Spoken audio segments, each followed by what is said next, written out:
ജിമ്മിൽ വർക്കൗട്ട് ചെയ്യുമ്പോൾ കുഴഞ്ഞു വീഴുന്ന മരിക്കുന്ന കേസുകൾ, കളിച്ചുകൊണ്ടിരിക്കുമ്പോൾ പെട്ടെന്ന് സ്ട്രോക്ക് വരുന്ന കേസുകൾ, ഇതെല്ലാം നമ്മൾ ഇപ്പം കോമൺ ആയിട്ട് കാണുന്നൊരു വലിയ സംഭവമാണ്. അതും ചെറിയ പ്രായത്തിൽ തന്നെ ഇത്തരം അറ്റാക്കുകളും സ്ട്രോക്കുകളൊക്കെ വരുന്നത് നമ്മൾ സ്ഥിരമായിട്ട് കേൾക്കുന്ന കാര്യമാണ്. നമുക്കൊക്കെ ഉണ്ടാവുന്ന ഒരു കോമൺ ആയിട്ട്, അല്ലെങ്കിൽ എന്നോട് ഒരുപാട് പേഷ്യൻസ് ചോദിച്ച ഒരു ചോദ്യമാണത്. അതായത് സ്ഥിരമായിട്ട് എക്സസൈസുകൾ ചെയ്യുന്ന പലർക്കും ഇത്തരം ബുദ്ധിമുട്ടുകൾ കാണുന്നുണ്ട്.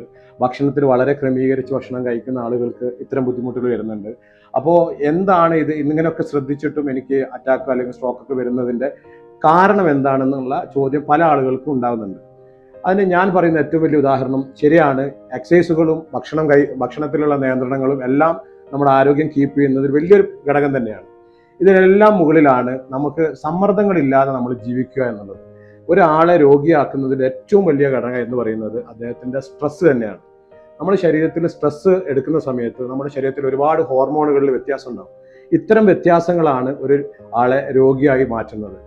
നമ്മൾ ഒരു 40 വയസ്സ് കഴിഞ്ഞോടുകൂടിയാണ് നമുക്ക് പലർക്കും ബിപിയും ഷുഗറും ഒക്കെ കാണിക്കുന്നത്. നമ്മൾ ഒരു ജീവിതത്തിലേക്ക് മുന്നേറുന്ന ഒരു സമയം എന്ന് പറയുന്നത്, അല്ലെങ്കിൽ നമ്മൾ സ്ട്രെസ് അനുഭവിച്ചു തുടങ്ങുന്ന, ബിസിനസ്സിലായാലും ശരി, നമ്മുടെ കുടുംബത്തിലായാലും ശരി, നമ്മൾ സമ്മർദ്ദം ഉണ്ടാക്കുന്ന ഒരു സാഹചര്യം ആ 40 വയസ്സിന് മുകളിലാണ്. അതുകൊണ്ടാണ് ആ സമയങ്ങളിൽ നമ്മൾ സ്ട്രെസ് എത്രത്തോളം എടുക്കുന്നോ നമ്മൾ അത്രത്തോളം പെട്ടെന്ന് രോഗികളായി മാറാനുള്ള ചാൻസ് കൂടുതലാണ്. അപ്പോൾ ഞാൻ നിങ്ങൾക്ക് തരുന്ന ടിപ്പ് എന്ന് പറഞ്ഞാൽ, സന്തോഷകരമായിട്ട് ജീവിക്കുക, ഇന്നത്തെക്കുറിച്ച് ആലോചിക്കുക, നാളത്തെക്കുറിച്ച് നിങ്ങൾക്കൊരു പ്രതീക്ഷ ഉണ്ടായാൽ മതി.